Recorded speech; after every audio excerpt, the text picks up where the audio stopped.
Salut à tous, moi c'est Paul et aujourd'hui je vais donner les tips de base à connaître pour se lancer dans la modélisation 3D sur Blender pour Roblox Studio. On ouvre le fichier Blender. Ok, donc Shift A pour ajouter un mesh ou peu importe pour ajouter plein de choses. C'est le menu Add. Là par exemple, je vais ajouter un cube. Ensuite, vous pouvez appuyer sur le point du pad numérique pour zoomer sur un objet. Aussi au niveau de la vision, avec le pad numérique, si on appuie sur 1, ça donne une vision de côté. La même chose pour 3. 7, c'est une vision d'en haut et 9, une vision du bas. C'est super important pour bien se repérer. En appuyant sur Tab, on passe en Edit Mode.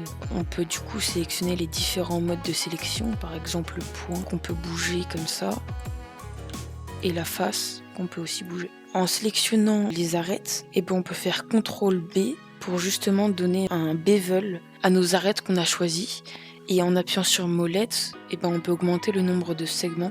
Et si en plus on appuie sur P, ça change l'inclinaison de justement ce bevel. Ensuite, en sélectionnant une face, par exemple celle-ci, on peut cliquer sur E pour extrude, donc pour rajouter une forme. Ensuite, on peut la réduire en taille en appuyant sur S.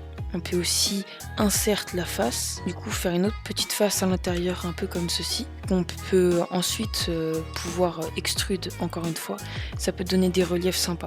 Ensuite, le G, ça permet de bouger justement cette face. En appuyant sur G, ça bouge sur l'axe X, G, Y, axe Y, G, Z. Et si jamais vous voulez bouger sur plusieurs axes en même temps, vous faites G, Shift et l'axe là où vous voulez que ça ne bouge pas. Par exemple, Shift X, ça va que bouger sur l'axe Z et Y. Ça va pas bouger sur l'axe X. CTRL R pour ajouter des loop cuts. Encore une fois, avec la molette, on peut augmenter le nombre qu'on veut. Une fois qu'on clique, on peut choisir la disposition. En appuyant, du coup, on resélectionne les faces. En appuyant sur Alt, on peut sélectionner tout le contour, pouvoir l'agrandir. Ou on peut l'extrude avec le menu Alt E. Extrude face à longue normale. En fait, ça permet que ça se déplace de chaque côté équitablement. Maintenant, j'aimerais vous parler d'un add-on vraiment super pratique lors de la modélisation. Faut juste aller dans Edit Preferences, il est directement dans Blender. Vous marquez voilà Bool Tool. Juste ici, vous l'activez si c'est pas déjà fait, ensuite vous pouvez fermer. En fait, cet add-on, il va permettre de modifier une forme vraiment facilement, par exemple en faisant une différence. On va expliquer ça tout de suite. Shift D pour dupliquer la forme. Donc là, j'ai deux carrés comme ça qui se superposent. Maintenant, si je sélectionne lui d'abord et ensuite celui-ci, si on va dans Object Bool Tool, justement l'add-on qu'on vient d'installer, on peut faire par exemple différence. Et ça supprime l'endroit où ce cube-là était. Donc il y a le raccourci clavier CTRL SHIFT-, ça fait exactement la même chose. Aussi dans Bool Tool, donc on sélectionne d'abord lui, ensuite lui. Il y a Union, donc ça unit les deux formes, ce qui est assez pratique, mais aussi c'est très facile à faire normalement. Puis bien sûr, CTRL J, ça fait exactement le même effet.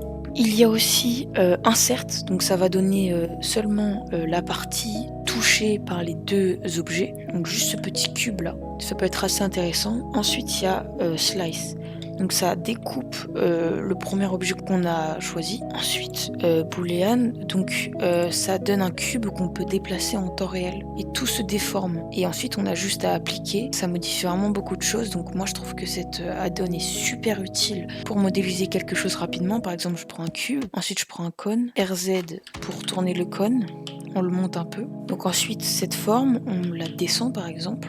Et on appuie ensuite sur ce cube et on peut faire CTRL SHIFT-.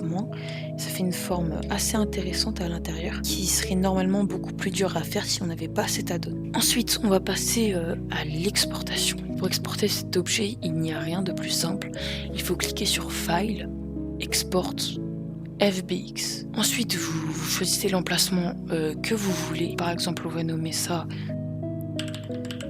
Test 1.